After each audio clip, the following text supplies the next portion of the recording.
Hello and welcome to Bureau's video lessons. Today we'll carry on and trying to understand the functioning of our nervous system. We are going to see in detail today what is a nervous stimulus. When you say, oh, I'll send a stimulus here, people usually think on electricity, electricity going around your body, sending signals like a computer, but actually our nervous system is quite different. It involves electricity or electrochemistry, but actually it's not electricity like electrons in a computer or in a wire. So let's take a look on how these things work. Okay, for us to understand a stimulus and sending a signal into an axon, which or in a dendrite or in a neuron or whatever, we have to understand how it gets prepared for it. So we'll focus now on an axon, and here we have a picture of an axon, a cross-section of an axon, and we have here all this space going to be outside of the axon, and here we're going to have the inside of the axon. So we are going to be playing around this stuff here. This stimulus is going to be making the signal, what we think about the electricity going around is going to be happening in this interface over here between the outside and inside of the axon or of the dendrites in the nerve cell. One very important structure that I have here, that you have seen this before when you study cells, is the sodium-potassium pump. This here is a pump, is a protein membrane that keeps pumping sodium and potassium every single second of your life. Your nerve cells are full of sodium-potassium pumps, and they are pumping sodium, potassium non-stop. The idea here is that we are going to be having sodium inside of our axon, and the sodium-potassium pump pumps 3 of them out. And in the same time, it's going to be pumping 2 potassiums in. It's 3 sodiums out, 2 potassiums in. 3 sodiums out, 2 potassiums in. So when it does this pumping, we are going to end up creating a gradient of sodium and potassium. We have a gradient of lots of sodium outside, and we have not much sodium in the inside because the sodium is being pumped out, and we have a gradient of lots of potassium inside and not much potassium outside. And the ratio between them is not exactly the same. Both of them are positive 1, so Na plus, potassium, K plus. It's one of them, both of them is one positive charge over here. But the proportion between them is not exactly the same. And in addition to the sodium and potassium, we also have some negative charges, some negative ions around.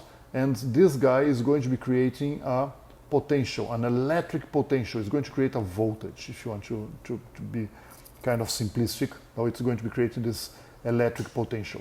And what creates electric potential basically is this movement of sodium, potassium, this pumping that creates this gradient. Lots of sodium outside, lots of potassium, but not so much of sodium in the inside, and we end up creating an electric potential. Okay, so the idea here is that the sodium potassium pump is going to be pumping all the time, and it's going to be creating these gradients.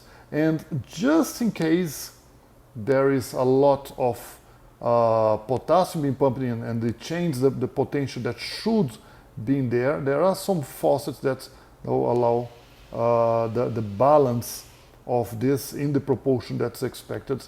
So we have there, look, potassium going in, sodium went out, and there if you start having too much potassium inside, a little bit of potassium can leave through some passive channels that let some excess potassium to get out to establish the resting potential. But ultimately, the resting potential is established by the sodium-potassium pump.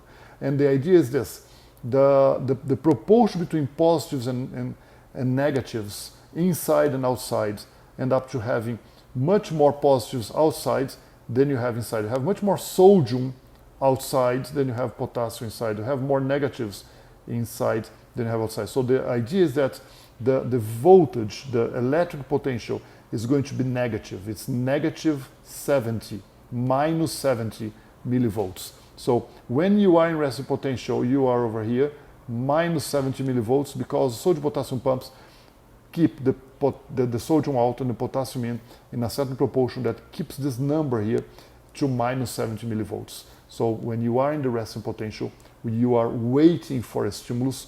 Your nerve cell has this gradient, lots of potassium, sodium, there, lots of potassium here. Your body is ready for, snap, and send a signal. So this is the resting potential.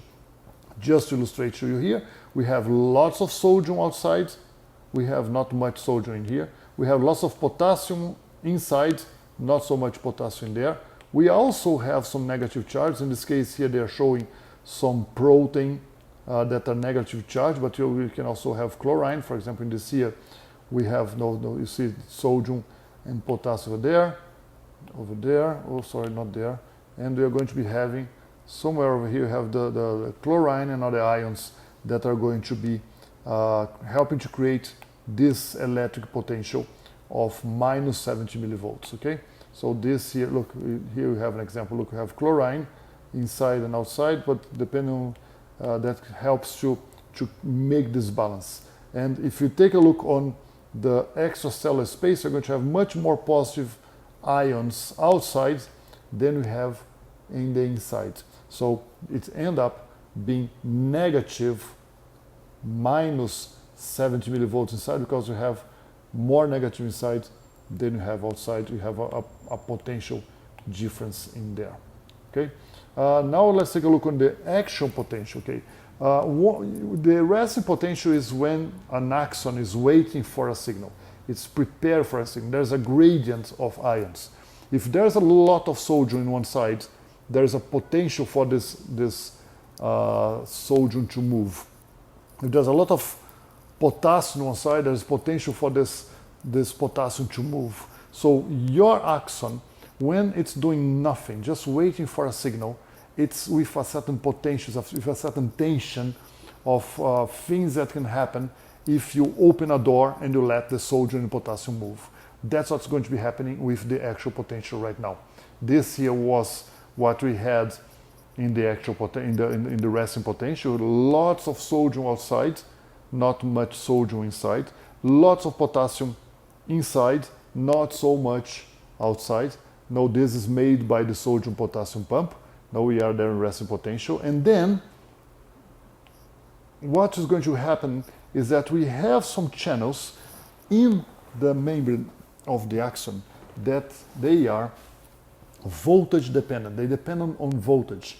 And if the voltage is minus 70 millivolts, these gates are going to be closed and nothing's happening. The sodium is not going to be moving here. The potassium is not going to be moving there by diffusion like they would like to do. So at minus 70 millivolts, these channels are closed. But if we reach minus 55 millivolts, and I'll tell you why we reach minus 55 millivolts in a while, the sodium channels, they open. And if the sodium channels open, sodium diffuses in.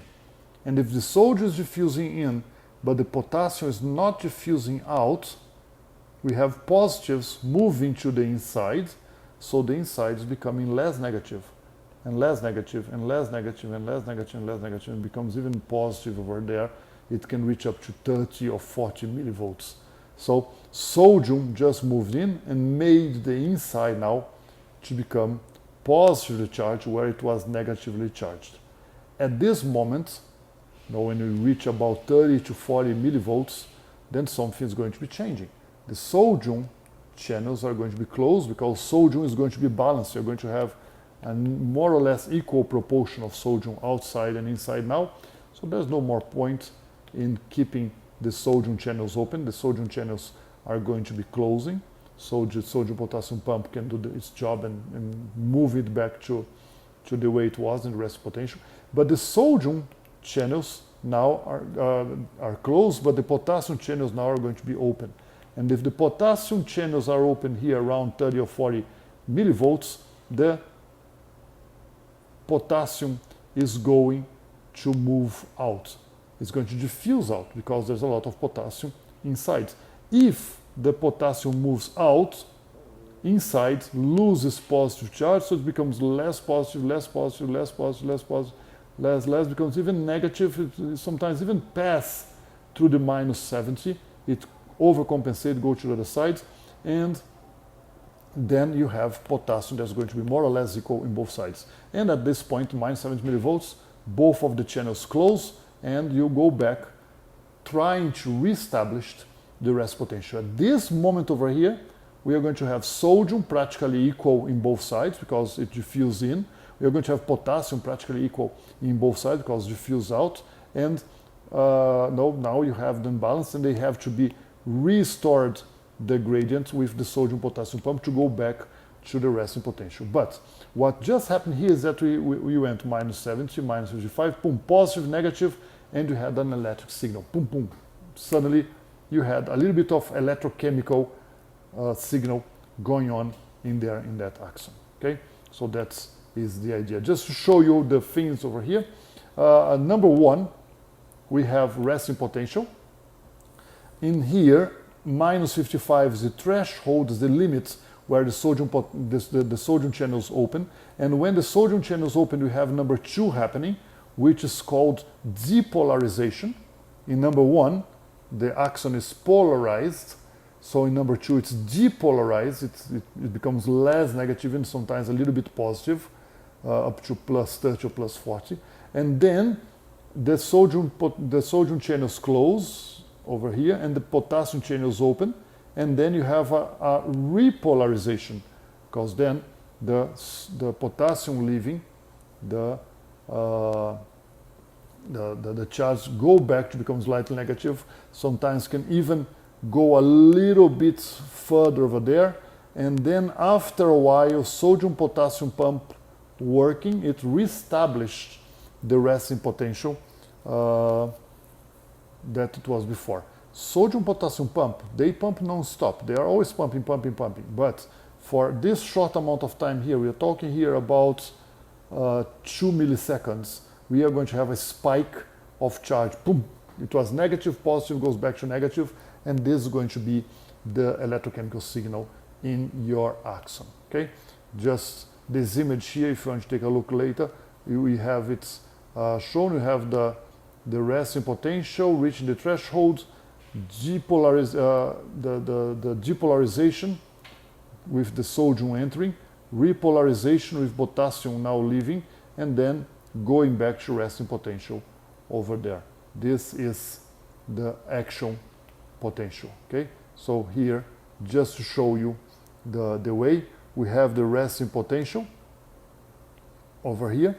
Sodium, potassium, they are not moving, they cannot go to the sides, but then we have at minus 55 here, number 2, we reach the threshold, the sodium enter, and then this here makes the spike, goes all the way up there. Sodium has entered over here, number 3, this is the depolarization, and then at this point the sodium channels close, but the potassium channels open, and then we have the repolarization, and then when the sodium is going is not going in and the potassium going out, you have the repolarization. You can even undershoot, can even go a little bit below the minus 70, and then you reestablish again minus 70 with the sodium potassium pump that are continuously pumping to reestablish this after we had the spike and the signal over there. Okay, so this is what you just had and what I just showed you here.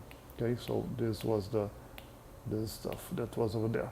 So just to give you some names, this place here is where you have the resting potential. A certain stimulus made the electricity in that axon to reach minus 55. So you have the depolarization going all the way over there, and then you have the repolarization going all the way down here, and then you have the reestablishing of the resting potential over there. This part over here is called the refractory period.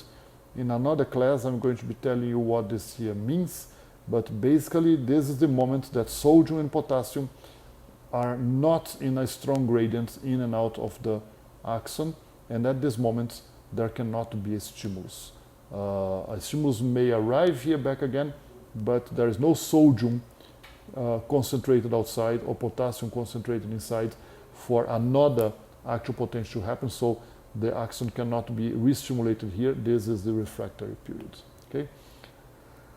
I hope this quick overlook gave you an idea on what's going on in here, and we are going to be talking in class on this. Take this little quiz to make sure that you understood this quick overlook we had, and I'll see you in class. Bye bye.